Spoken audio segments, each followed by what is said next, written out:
ये गांव के 36 कोटि देवी देवता ला सत सत नमन है। और ये मंच में विराजमान भगवान स्वरूप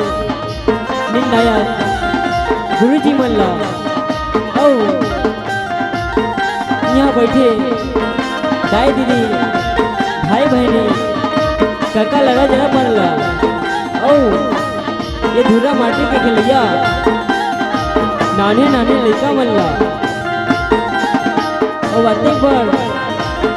भाग गीत के आयोजन करैया भैया आयोजक समिति ला और संगे संग ये गुत्तुर वाणी के बुलैया भैया घोषक जी ला हमर माँ सरस्वती सेवा एवं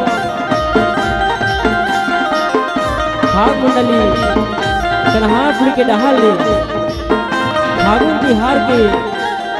गाड़ा गाड़ा बोझा बोझा